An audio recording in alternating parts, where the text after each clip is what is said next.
നമസ്കാരം. നിത്യജ്യോതിഷത്തിലേക്ക് എല്ലാ മാന്യ പ്രേക്ഷകർക്കും സ്വാഗതം. ഇന്ന് 2024 സെപ്റ്റംബർ മാസം 9-ാം തീയതി 1200-ാം ആണ്ട് ചിങ്ങമാസം 24-ാം തീയതി തിങ്കളാഴ്ച. ഇന്ന് തിങ്കളാഴ്ചയാണ്. ശുഭദിവസമാണ്. തിങ്കളെന്ന് പറയുമ്പോൾ ചന്ദ്രൻ്റെ ദിവസമാണ്. ചന്ദ്രൻ മനസ്സും സന്തോഷവും ഐശ്വര്യവും മനസ്സുഖവും ഒക്കെ പ്രദാനം ചെയ്യുന്ന ഒരു ദിവസമാണ്. അപ്പോൾ അത്രയും പോസിറ്റീവ് എനർജി, ചന്ദ്രൻ്റെ പോസിറ്റീവ് എനർജി നിൽക്കുന്ന ദിവസമാണ് ഇന്ന്. ഒപ്പം തന്നെ ചന്ദ്രൻ്റെ ദിവസമാണ്.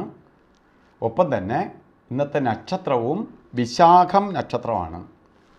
ശുഭനക്ഷത്രമാണ്. വിശാഖ നക്ഷത്രം നല്ല നക്ഷത്രമാണ്. വിശാഖ നക്ഷത്രം ശുഭ ദിനം. അപ്പോൾ ഇന്ന് ബർത്ത്ഡേ വന്നിട്ടുള്ളവർ, ചിങ്ങമാസത്തിലെ വിശാഖ നക്ഷത്രം ബർത്ത്ഡേ ആയിട്ട് വന്നിട്ടുള്ളവർക്ക് ഒരു വർഷത്തെ ഫലത്തെയാണ് നമുക്ക് ചിന്തിക്കേണ്ടത്. വാർഷിക ഫലത്തെ ചിന്തിക്കുമ്പോൾ നിങ്ങൾക്ക് വളരെ ഭാഗ്യദായകമായ ഒരു വർഷമായിരിക്കും എന്ന് കരുതുക. അടുത്ത ചിങ്ങമാസം വരെ നിങ്ങൾക്ക് ഭാഗ്യദായകമായ ഒരു വർഷമായിരിക്കും.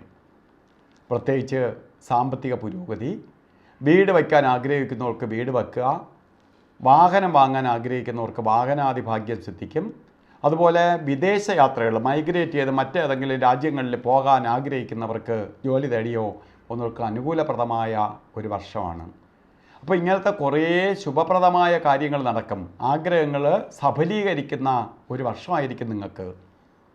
വീട് വയ്ക്കാനായിട്ട്, വാഹനം വാങ്ങാനാവട്ടെ, ജോലി കുറച്ചുകൂടി മെച്ചപ്പെട്ട ജോലി കിട്ടാനാവട്ടെ, വേറെ സ്ഥലത്തേക്ക് മൈഗ്രേറ്റ് ചെയ്ത് പോകാനാവട്ടെ, ഇതിനെല്ലാം അനുകൂലപ്രദമായ ഒരു സമയമാണ് നിങ്ങൾക്കെന്നറിയുക. അപ്പോൾ അതിനൊക്കെ ഇറങ്ങിക്കൊള്ളണം. നമ്മളൊരു കാരണത്താലും അറച്ചു നിൽക്കരുത്. ഒരു സമയം നല്ലതെന്ന് കണ്ടാൽ നമുക്ക് ആക്ട് ചെയ്യാൻ വേണ്ടി ദൈവം തരുന്നതാണ്. നമുക്കൊരു മുന്നറിയിപ്പ് തരുന്നതാണ്. നീ ഇറങ്ങിക്കൊള്ളുക, നീ ഇറങ്ങുന്ന കാര്യങ്ങൾ വിജയിക്കാൻ പോകുന്നു എന്ന് സൂചിപ്പിക്കുന്നതാണ്. അതിനെ നമ്മൾ സ്ഥിരത വഹിച്ച് പ്രയത്നിക്കണം. അപ്പോൾ ദൈവം നമുക്ക്, പ്രകൃതി ശക്തി നമുക്ക് സപ്പോർട്ട് ചെയ്യും. അല്ലാത്ത സമയത്ത് നമ്മൾ പ്രയത്നിച്ചാൽ പോലും നമുക്ക് സപ്പോർട്ട് ലഭിക്കാതെ വരും. അപ്പോൾ ഇന്ന് എന്ത് കാര്യങ്ങൾക്ക് നമുക്ക് ഇറങ്ങാവുന്ന ഒരു ദിവസമാണ്. കാര്യങ്ങളൊന്നും അറച്ചു നിൽക്കരുത്. പിന്നെ ഇറങ്ങുമ്പോൾ ചില കാര്യങ്ങൾ പാലിച്ചുകൊണ്ട് ഇറങ്ങണം. ഇന്നത്തെ രാഹുകാല സമയം നോക്കിയിട്ട് വേണം പോകാൻ. 7 മുതൽ 9 മണി വരെ രാഹുകാലം ഒന്ന് ഇടപ്പെടുത്തിയിട്ടുണ്ടെങ്കിലും രാഹുകാലം 7:49 തൊട്ട് 9:20 വരെയാണ് രാഹുകാല സമയം. ഈ സമയം യാത്രയ്ക്ക് മാറ്റിവെക്കുക. ഒന്നിൽ രാഹുകാലത്തിന് മുമ്പോ രാഹുകാലത്തിന് ശേഷമോ ശുഭകാര്യങ്ങൾക്ക് ഇറങ്ങുക.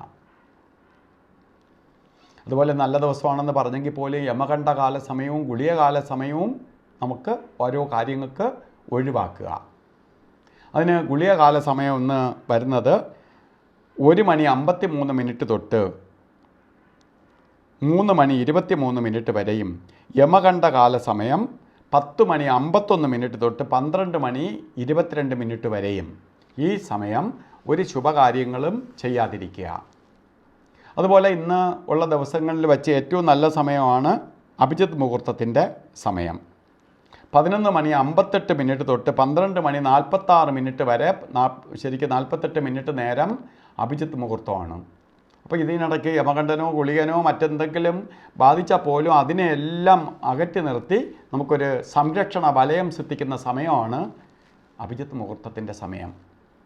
അതുപോലെ ഇന്ന് ഓരോ കാര്യത്തിന് ഇറങ്ങുമ്പോഴും വസ്ത്രധാരണത്തിന് പ്രാധാന്യം കൊടുക്കുക. നമ്മളിലേക്ക് പോസിറ്റീവ് എനർജി ആഗിരണം ചെയ്തുകൊണ്ട് മുന്നോട്ട് പോകാൻ വേണ്ടി എന്ത് ചെയ്യണം?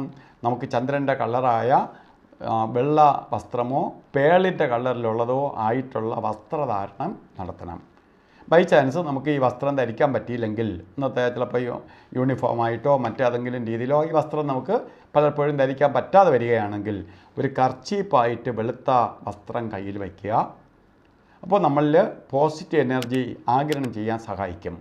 അപ്പോൾ ഇന്നത്തെ ദിവസം നിങ്ങൾക്ക് ഭാഗ്യദായകമായി തീരട്ടെ എന്ന് സർവേശ്വരനോട് പ്രാർത്ഥിച്ചുകൊണ്ട് നിർത്തുന്നു. നന്ദി, നമസ്കാരം.